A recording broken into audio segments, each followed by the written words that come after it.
शिवाय। ओम नमः शिवाय। आज 14 अगस्त 2023 के दिन सावन मास का छठा सोमवार पड़ रहा है और इस दिन सावन अधिक मास शिवरात्रि भी पड़ रही है। सावन का महीना भगवान भोलेनाथ का प्रिय महीना माना जाता है। ऐसे में अधिक मास शिवरात्रि पर शिवलिंग पर जल चढ़ाने मात्र से व्यक्ति को पूर्ण फलों की प्राप्ति होती है। आइए हम अधिक मास शिवरात्रि 2023 के मुहूर्त को जानते हैं। अधिक मास की शुक्ल चतुर्दशी तिथि 14 अगस्त 2023 सुबह 10:25 पर शुरू होगी और इसका समापन 15 अगस्त 2023 दोपहर 12:42 पर होगा। इस प्रकार से अधिक मास शिवरात्रि का व्रत 14 अगस्त को किया जाएगा। आज देवों के देव महादेव की आराधना का बड़ा पर्व शिवरात्रि है। ये दिन भगवान भोलेनाथ की पूजा के लिए बहुत ही खास माना जाता है। ऐसा कहा जाता है कि इस दिन जो व्यक्ति सच्चे हृदय से भोलेनाथ की पूजा करता है उसके जीवन के सभी कष्ट दूर हो जाते हैं। कोई भी व्रत बिना कथा के अधूरा माना जाता है, इसलिए आप इस व्रत कथा को सच्चे हृदय से पूरा श्रवण करिए। तो आइए कथा का प्रारंभ करते हैं। एक बार की बात है, चित्रभानु नाम का एक शिकारी था जो पशुओं की हत्या करके अपने परिवार को चलाता था, उनका पालन पोषण करता था। लेकिन वह शिकारी एक साहूकार का कर्ज था।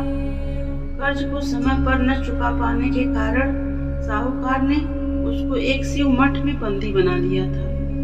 साहूकार ने जिस दिन शिकारी को बंदी बनाया था, संयोग से उस दिन शिवरात्रि थी। बंदी शिकारी मठ में भोलेनाथ से जुड़ी हुई सभी बातें सुनता रहा।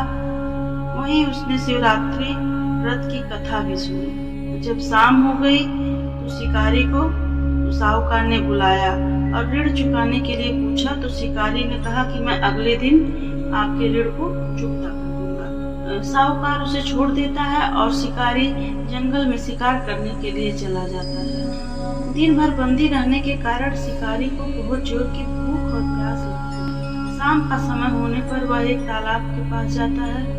वहाँ एक घाट के किनारे वह एक पेड़ पर थोड़ा सा जल पीने के लिए लेकर चढ़ गया। वह सोच रहा था कि कोई न कोई जानवर इस तालाब पर अपनी प्यास बुझाने के लिए जरूर आएगा। जिस पेड़ पर वह शिकारी आराम कर रहा था वह बेल का पेड़ था। उसी बेल के पेड़ के नीचे एक शिवलिंग भी था जो सूखे बेल पत्रों से ढके होने के कारण दिखाई नहीं दे रहा था।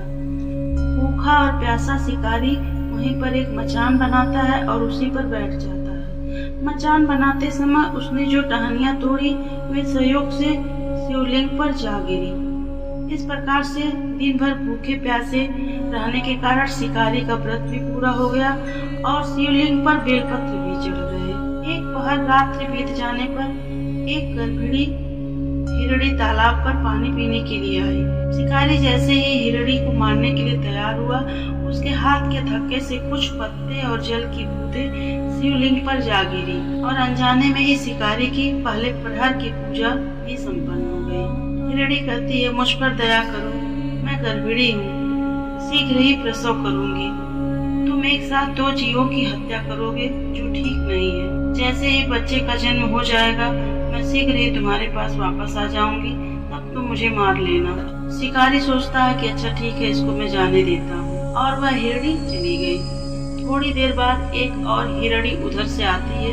शिकारी जैसे ही धनुष पर बाण चढ़ाता है, कुछ बेलपत्र उसके हाथों से अनजाने में ही नीचे गिर जाते हैं और वह बेलपत्र शिवलिंग पर गिरते हैं। इस प्रकार उसके दूसरे प्रहर की भी पूजा संपन्न हो गई। तब शिकारी को देखकर हिरणी बोलती है, कृपया मुझे छोड़ दीजिए, मैं विरह वेदना से व्याकुल हूँ।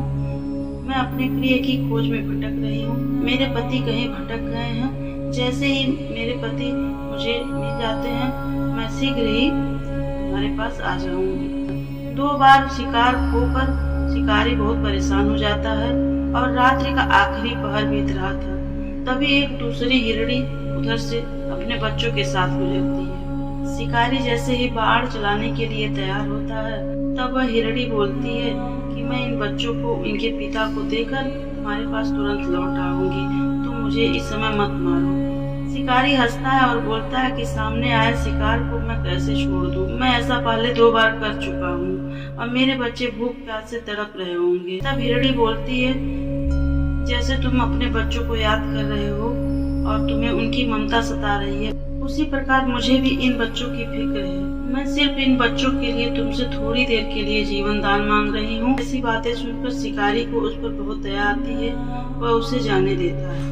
शिकार न कर पाने के कारण शिकारी दुखी होकर बेलपत्र को तोड़ तोड़ कर नीचे फेंकता जा रहा था। इस तरह से उस शिकारी की तीसरे प्रहर की भी पूजा संपन्न हो जाती है। सूर्योदय से कुछ समय पहले एक हिरण उसी रास्ते पर आता है। शिकारी सोचता है कि अब वह इसे नहीं जाने देगा, इसका शिकार अवश्य ही करेगा। शिकारी को देखकर हिरण उससे प्रार्थना करता है, यदि तुमने मुझसे पहले आने वाली 3 हिरणियों और छोटे बच्चों को मार डाला है तो मुझे भी मारने में देर न करो, ताकि मुझे उनके वियोग में दुख न सहना पड़े। मैं उन हिरणियों का पति हूँ। यदि तुमने उन्हें जीवन दान दिया है तो मुझे भी कुछ ही देर का जीवन देने की कृपा करो। मैं उन लोगों से मिलकर तुम्हारे पास आ जाऊंगा। उपवास, रात्रि जागरण तथा शिवलिंग पर बेलपत्र चढ़ने के कारण शिकारी का हृदय बदल चुका था। उसमें भगवत शक्ति का वास हो गया था। उसके हाथ से धनुष का बाण छूट गया और उसने हिरण को जाने दिया। थोड़ी देर बाद वह हिरण सपरिवार शिकारी के पास उपस्थित हो गया, किंतु जंगली पशुओं की ऐसी सत्यता, सात्विकता और सामूहिक भावना को देखकर शिकारी को बहुत ग्लानि होती है। उसकी आंखों से आंसू की धारा बहने लगती है। उस हिरण परिवार को न मारकर शिकारी ने अपने कठोर और हिंसक हृदय को जीव हिंसा से सदा के लिए हटा दिया। सभी देवी देवता इस घटना को देख रहे थे। उसके ऐसा करने पर शंकर जी ने प्रसन्न होकर तत्काल उसे अपने दिव्य स्वरूप में दर्शन दिए और उसे सुख समृद्धि का वरदान दिया। इस प्रकार शिवरात्रि की व्रत कथा समाप्त हुई। साथियों, आपको यह कथा कैसी लगी? अगर अच्छी लगी हो तो लाइक करना न भूलें। हर हर महादेव।